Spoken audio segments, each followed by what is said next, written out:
Now, as a good woodworker, you know that you should always sweep your shop when you're done. It's a slipping hazard. It's just dangerous in general. We don't want things on the floor. Wrong. Think about it. Your concrete floors are ridiculously hard. You've been standing on them all day. Your feet hurt, your back hurts. We have a free resource that is soft, compactable, and did I mention it's free? It's called sawdust.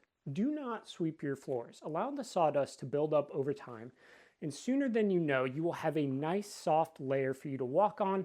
All you have to do is get out a rake, just keep it nice and even so you don't have any tripping hazards, and your back will feel better within days. If anyone tries to tell you this is a bad idea, ignore them and ask them how their back feels. Now, as a true woodworker, over the years, you've tried a variety of finishes. You try to keep the costs down and the performance high. You probably have a can of polyurethane, some oil, and maybe some lacquer around, and really, those serve all the needs you have. Whatever project you're doing, each of these works for you in some way or the other. But what if I were to tell you that is a bad thing? As a true woodworker, you watch a lot of YouTube, and you see a lot of YouTubers making grand projects and using finishes you've never tried before. And it is my advice that you abandon all of these immediately in favor of a new finish. And I will introduce you to that new finish. This is called Money Pit. It costs about 13 times as much as all of these combined. It offers exactly the same things as all the other ones do, plus a little thing that you won't really notice.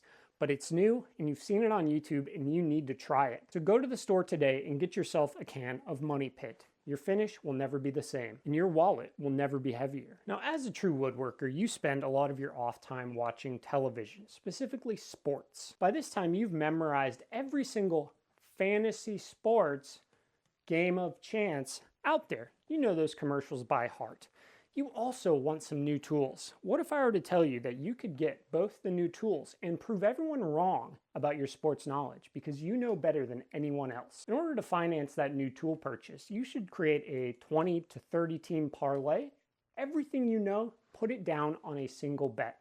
3,000 to 1, no problem. And just like that, you will have a new router 24 hours later. What could go wrong? Now, as a true woodworker, you're pretty experienced with clamping things together. But what if I told you you're missing something? What if I said you're not clamping hard enough? A lot of times people will say you don't need too much pressure. But ask yourself this, if you didn't need more, why would this thing keep spinning? Obviously, the manufacturer intends for you to crank this all the way down until it can no longer spin anymore. I mean, they don't make buttons that only go down a partial way. You have to click the button all the way. So consider on your next project, making sure to clamp exactly as the manufacturer wants, which is to get this thing all of the way down until it physically can't move anymore. Now, as a true woodworker, you know that one of the signs of being one of the best is that you can cut dovetails by hand. But you've got one teensy tiny problem. You don't know how to do that, but you cannot allow anyone else to know that you don't know how to do that. But we've got a problem. We either have to spend a ton of time and a bunch of practice learning how to cut dovetails by hand, or we need to solve that in some other way. Now, because you are a good American, you know that there is one way to solve any problem. Money. We need to spend our way out of this problem. A few years ago, you bought something from Woodcraft, and ever since then, they've been sending you catalogs with just endless amounts of tools in it.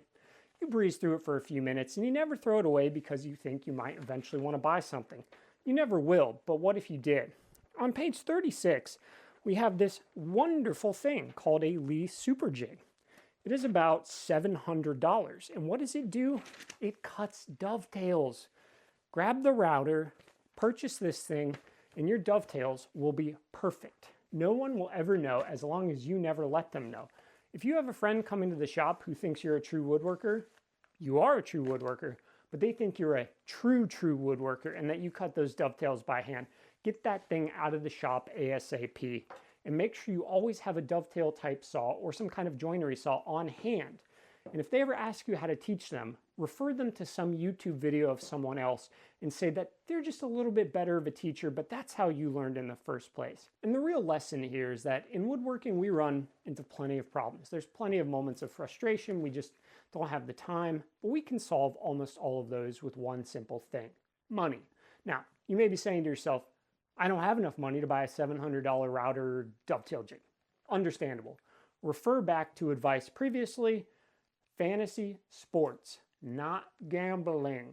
and get that tool money just like that. Now, as a true woodworker, you obviously are building a lot of projects. And for a lot of projects, most people generally find a way to clean them up a little bit. They end up having to sand at some point, but you don't like to sand.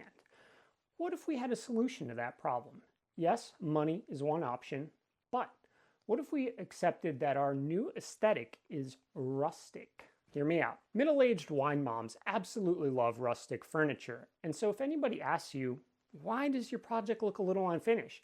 You say that your clientele, middle-aged wine moms, especially from the Midwest, are your only clientele and all they want is rustic. If anyone continues to question you, make sure to grow a long, unkempt beard, possibly a mustache, have something kind of in the beard at all times, sawdust preferably, and that will reassure them that you absolutely are a great woodworker and that rustic is your preferred aesthetic, and that all of your clients want rustic woodworking projects.